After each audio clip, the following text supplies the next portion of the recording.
Okay, well, I hope you enjoyed that. All my life I've kind of tried to do things in my own way, and honestly, I haven't always been all that successful. I'm just kind of lucky because people took care of me. Because my grandma and grandpa and my mom and my uncle and my dad and my stepdad and everybody made it so I could be here today talking to you. I just think it's time that we all started talking to each other. And there's this idea about finding out the things that people can do. Those are called assets. Those are the things that we can do and match them with people who have needs and try to see if we can't communicate with each other and become a stronger community. So, watch this next part and listen carefully because I'm going to do some thinking right there in front of you and try to figure out what I think we should try to do. And I want you to be at the next meeting, okay?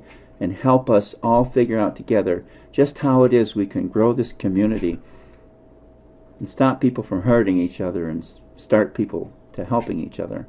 Okay? So watch carefully. This next part can be kind of long, but if you stick with it, maybe we can all talk together about how we can make this a better place to live for everybody. Okay, here we go. So the question then becomes the deliverable. Okay. So I know in the one interview you mentioned 100 households.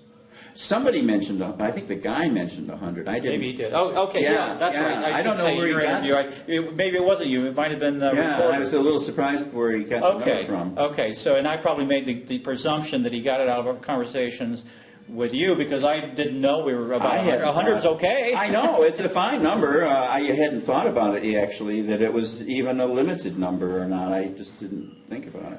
Maybe let's do two things. So let's do so deliverables, and maybe over here steps. Okay. So because I just thought of a step, and we might as well write those down. Okay. Inventory of households. Yes.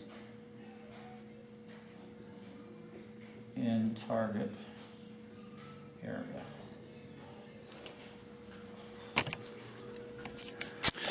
And I would say, too, there might be a definition on what household means, but maybe that's for a later moment. But Yeah, when I said household here, I'm assuming physical locations. and whether there's anybody in it, and those kinds of things.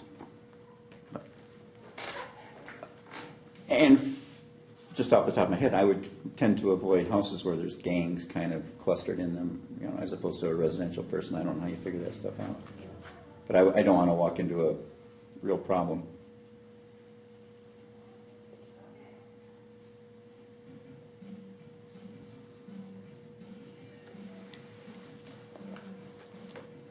I don't mind risking myself, but I don't want to be stupid about it.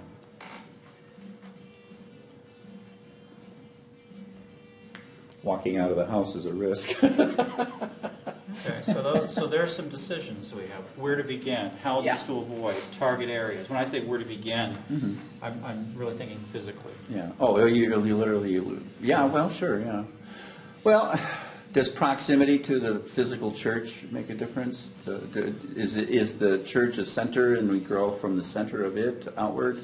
Or is just the whole area? And do we have it? Okay, what are our parameters? If this is our widest area, do we realistically think we can cover the whole area? No, I think not. no, yeah, so short of widest. That's why I said target area is an important decision. Yeah. And in order to get to that decision, we need to have an inventory of households. Right. Because we really need to start to estimate how many households. Or else we're just guessing. So, yes.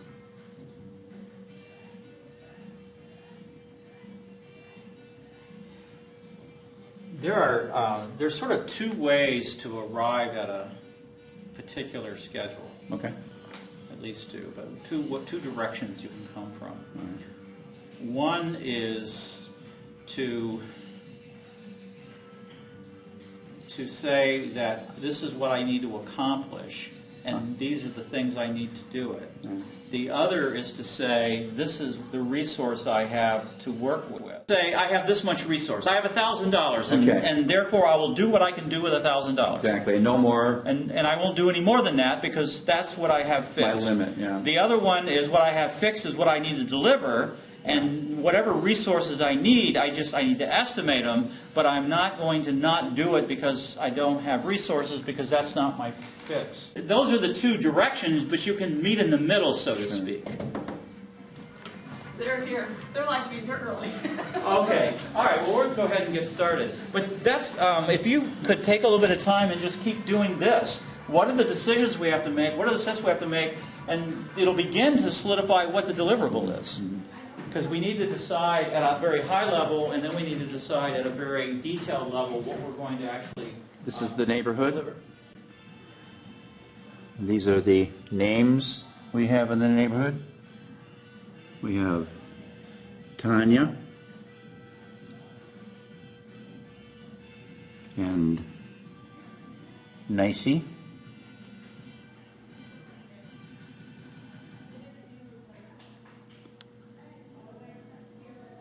And Yolanda. In that little corner of the block near Kersley Park. And we have Richard and Kayla. And across the way on Dort Highway we have Jenny and Ellen, Northern, class of 72. And Tommy was just talking about deliverable. What can we try to consider that will be deliverable by the last day of the program? And to do that,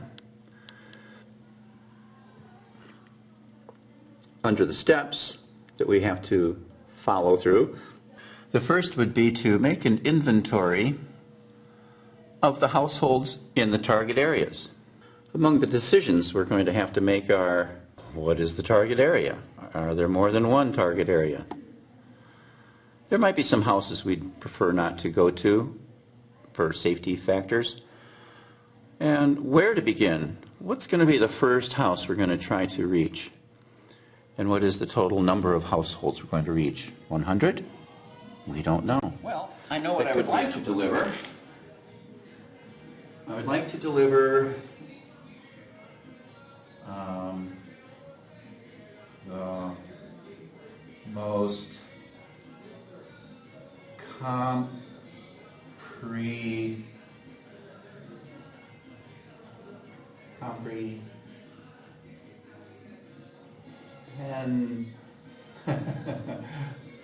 comprehensible list of assets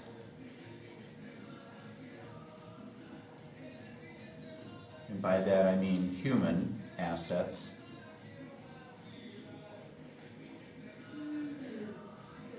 not material.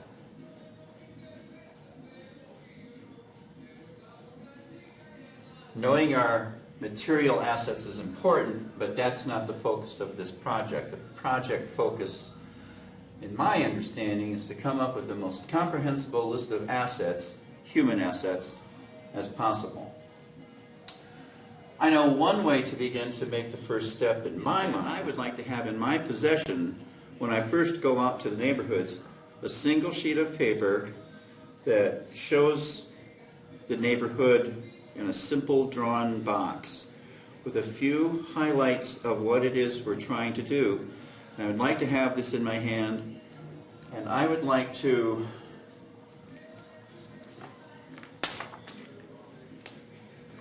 explore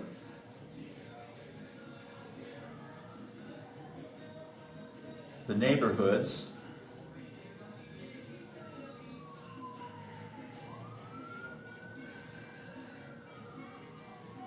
informally.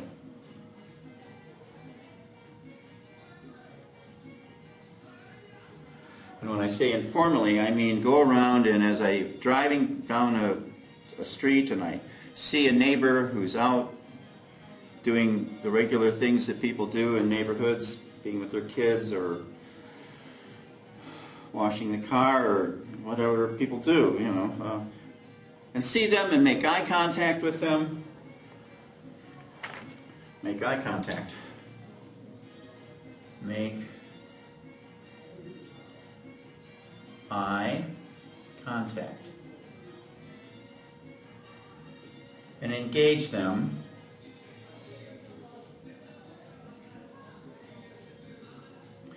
in conversation. And when I engage them, have at the ready those things I need to have them know. They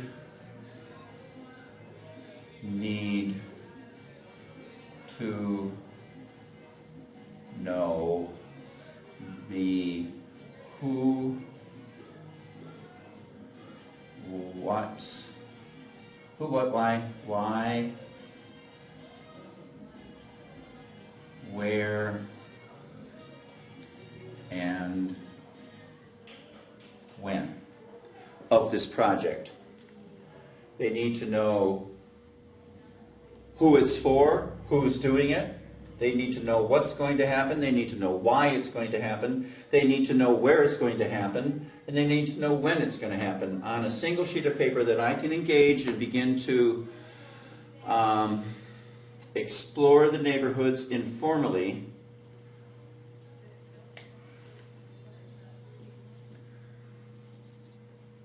by making that eye contact and engaging them with this information right here.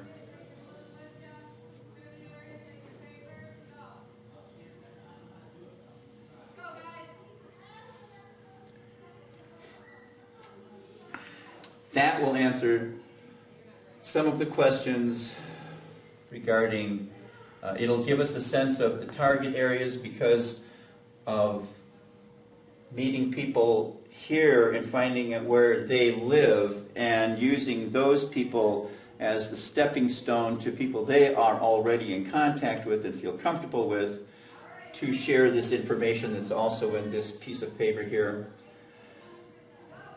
One method is to utilize the people we already have. People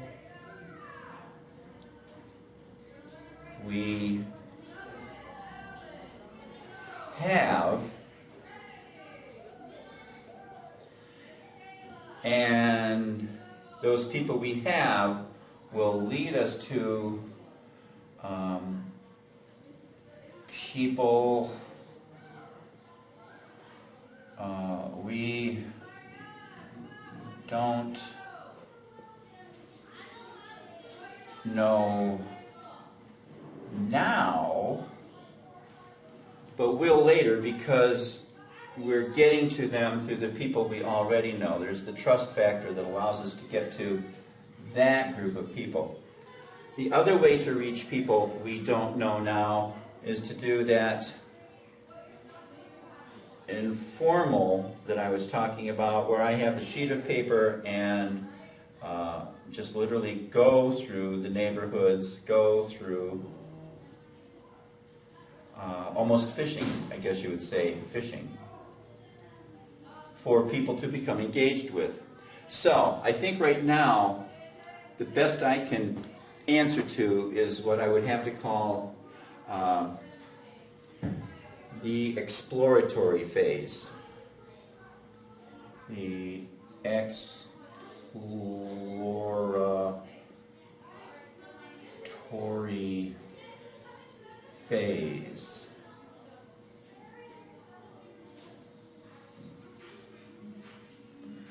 And I need to compile a list that is going to contribute to the inventory of households. And until we know what we're dealing with, we can't, well, it'll help to define what's going to be deliverable. So what do we need to know?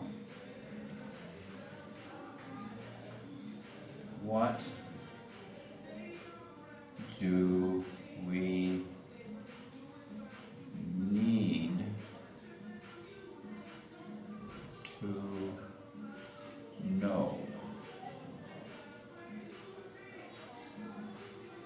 we need to know the houses,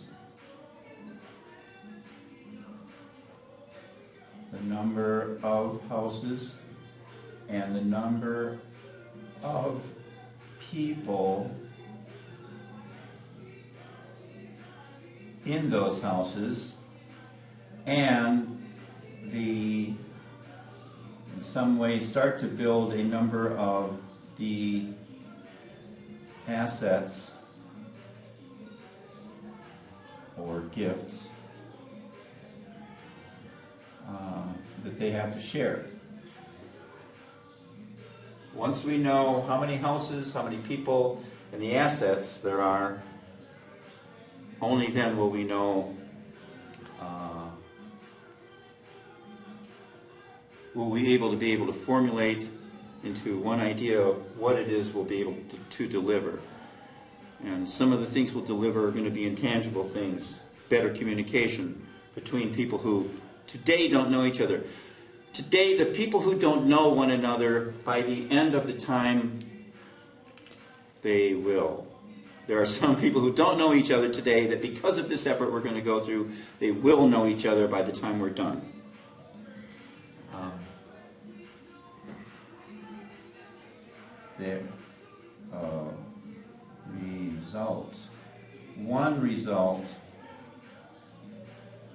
One result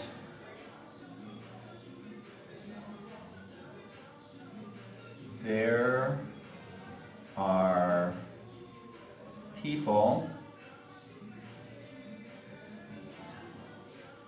today who do not know each other. And when we are done,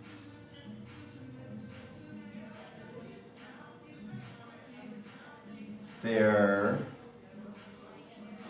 will be people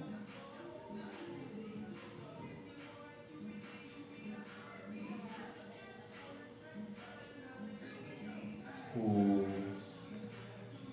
will know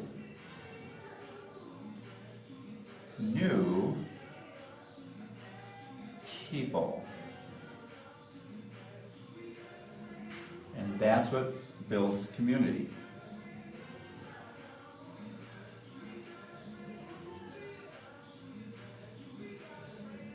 And the bonds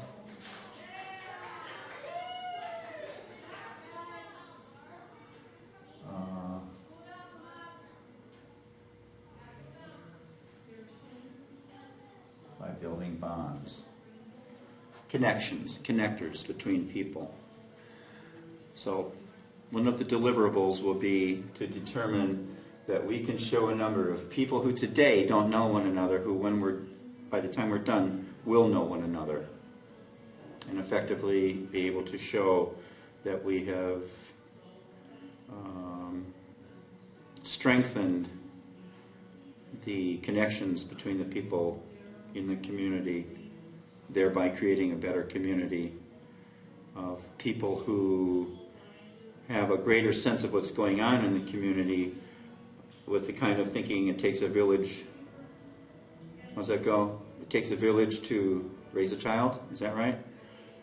In any event, yeah, people knowing what's going on makes for a safer community. We know who's supposed to be there naturally. We know who are visitors, and we welcome them and interact with them. And if we feel we have to defend ourselves from them, then we can work as a unit because we know each other better when that occurs as well. So, deliverable, a list of assets, human, not material. We're going to need to know the numbers of houses and people, and the assets are gifts. And the result we hope we get from that there are people today who don't know one another who will by the time we're done with this.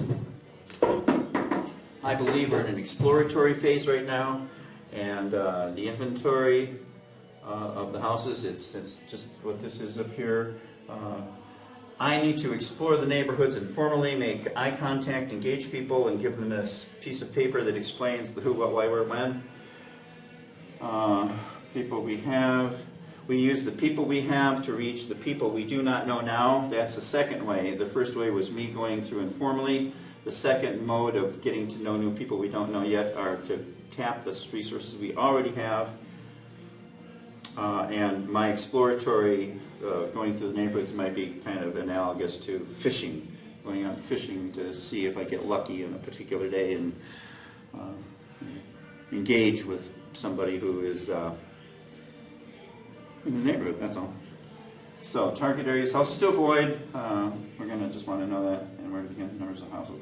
Okay, a little bit of redundancy there, but that's how I see it. I'm going to turn off the battery now, save some.